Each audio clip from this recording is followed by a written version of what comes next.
selamat pagi. Assalamualaikum warahmatullahi wabarakatuh. Jumpa lagi dengan saya di channel Berkebun. Pagi ini mau ngumpulin sampah-sampah dari hasil sortiran tanaman selada yang terkena biasa maka kolda atau bekas-bekas ulat yang tidak lolos quality control untuk dijual. Biasanya yang sering datang ke kebun itu banyak yang tanya, sampah-sampah hasil sortiran tanaman hidroponik itu mau diapain? Dibuang begitu saja atau diapain? Kan sayang. Nah, di sini nanti akan saya tunjukkan.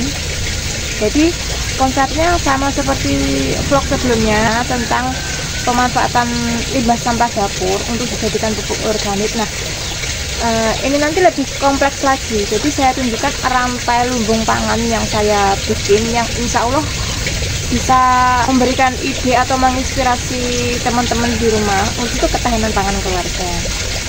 Jadi setelah ini saya kumpulkan dulu, biasanya rumput-rumput atau hasil sortiran tanaman hidroponik atau dari limbah dapur itu saya jadikan satu, lalu akan saya masukkan ke dalam komposter. Nah, untuk tutorial pembuatan alat komposter sederhana nanti linknya saya sertakan di kolom deskripsi ya teman-teman. Jadi teman-teman bisa lihat vlog saya yang sebelumnya, jadi ada kesinambungan. Jadi nanti saya hanya menunjukkan rantai lumbung pangannya saja seperti apa, jangan skip ya.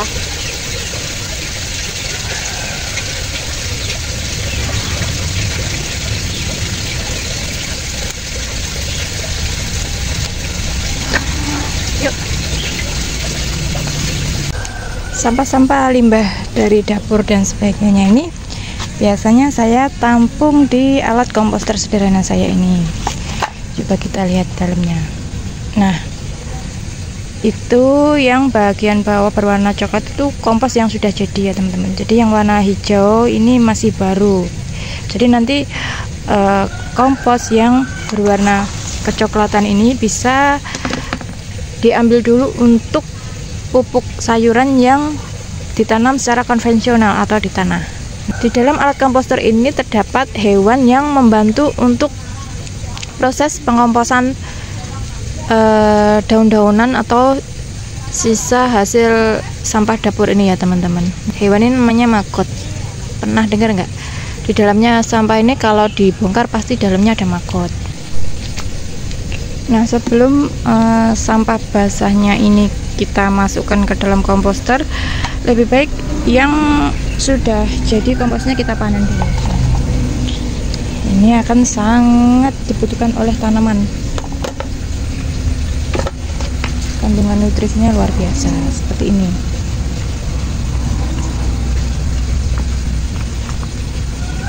Ini hasil dari komposter. Nanti linknya saya taruh di kolom deskripsi ya teman-teman. Jadi kalau butuh tutorialnya mau mempraktekkan di rumah gampang.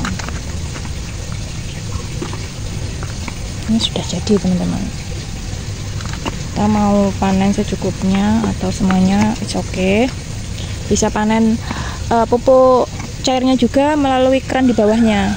Jadi kalau teman-teman lihat tutorial alat komposter saya sebelumnya akan tahu bahwa alat komposter ini menghasilkan pupuk padat sama pupuk cair yang terpisah. Nah, cukup. Jadi atasnya bisa ditambahi sampah basah yang baru ini. Jadi bisa mandiri pupuk sendiri teman-teman. Semaksimal mungkin menekan biaya produksi ya kan, kalau bisa bikin sendiri.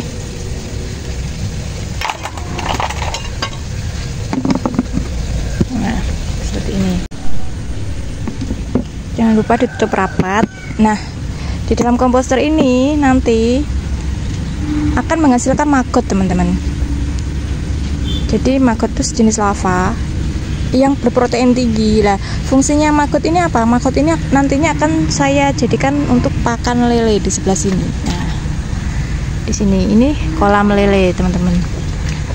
Nggak terlalu kelihatan ya, soalnya ikan lele suka yang keruh tempatnya. Nah, kelihatan kan sebelah sana ada ikan lelenya. Nanti akan saya perjelas lagi.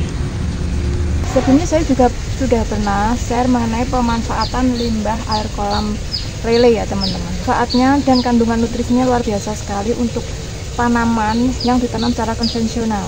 Nah, kali ini saya memanfaatkan itu juga, tetapi beda konsep ya teman-teman. Nah, konsep kali ini saya apungkan tanaman di atas kolam lele. Jadi seperti ini.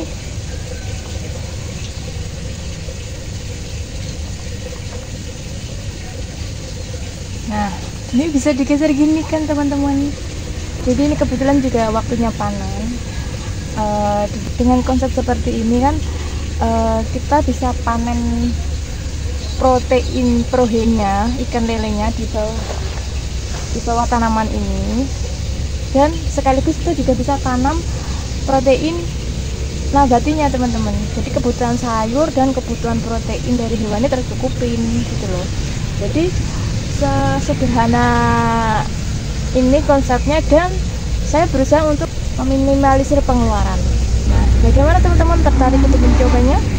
Jadi sependek yang saya tahu, ikan lele itu lebih menyukai tempat yang terlindung dari cahaya matahari, makanya lebih suka kolam yang cenderung keruh seperti ini untuk habitnya ikan lele ya. Jadi ini bisa menjadi istilahnya simbiosis mutualisme ya teman-teman. Jadi bagaimana tanaman ini bisa terpenuhi nutrisinya, yaitu dari kotoran ikan lele ya teman-teman. Kotoran ikan lele dan sisa bekas pakannya akan terurai dan menjadi sumber makanan untuk tanaman ini. Dan tanaman ini bisa untuk menjadi ketahanan pangan keluarga juga kan. Air dari limbah kolam juga bisa kita olah lagi teman-teman. Jadi untuk pemupukan dan penyiraman tanaman yang kita tanam secara konvensional. Jadi konsepnya melingkar seperti itu. Makanya saya namakan rantai lumbung pangan keluarga.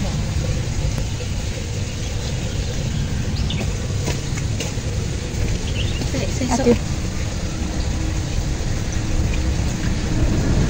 Seperti ini teman-teman. Jadi konsepnya nanti panennya biar bisa silih berganti gitu loh teman-teman.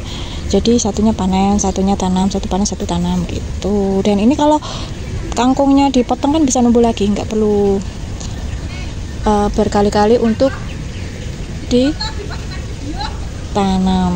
Jadi yang nemuin video saya ini bisa di-share ya, barangkali ada keluarga atau bude Pak D-nya yang membutuhkan konsep ini untuk ketahanan pangan dan bisa menyelamatkan perekonomian juga loh. Maksud saya bukan menyelamatkan secara keseluruhan sih, tapi lebih ke membantu gitu loh, ya kan? Ya kan teman-teman? Bagaimana teman-teman? Ada yang mau bantuin saya buat panen?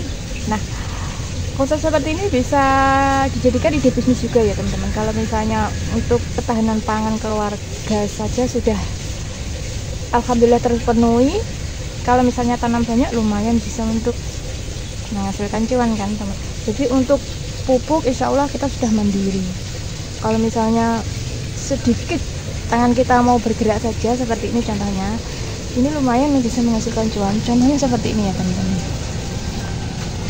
Jadi setelah sayuran ini misalnya teman-teman tanam banyak, kebetulan saya baru bikin sampel satu ini ya teman-teman. Setelah ini insya Allah rencananya akan saya perbanyak, dan semoga metode saya ini bisa menginspirasi semua keluarga dimanapun teman-teman berada ya. Bisa tinggalkan jejak di kolom komentar nanti. Nah, yang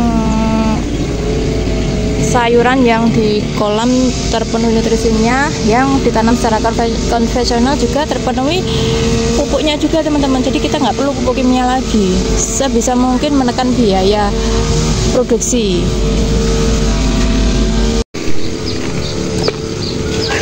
Pupuk padatnya ini sangat dibutuhkan oleh tanaman konvensional organik ya teman-teman. Manfaatannya seperti ini.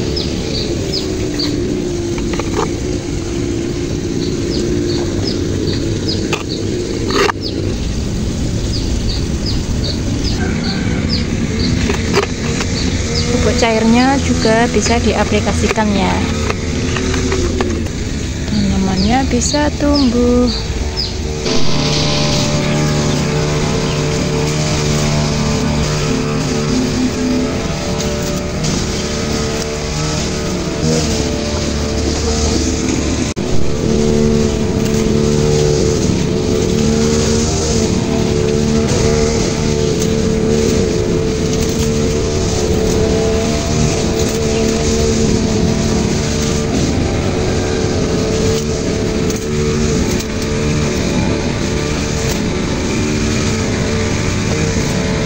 Oke teman-teman, sekian dari saya, semoga menginspirasi. Jangan lupa tinggalkan jejak di kolom komentar ya, atau barangkali mau ngasih ide tentang konten apa yang selanjutnya bisa kami bahas. Semoga menginspirasi dan jangan lupa dipraktekin di rumah ya teman-teman. Lumayan loh untuk ketahanan pangan keluarga ya kan, protein tercukupin dari segi protein hewani, protein nabati yang insya Allah bisa meringankan perekonomian keluarga. Sekian dari saya, jangan lupa like, comment, dan subscribe. Oh ya, bisa di-share ke teman-teman kerabat atau yang lainnya yang serasa membutuhkan konten ini ya teman-teman. Assalamualaikum warahmatullahi wabarakatuh.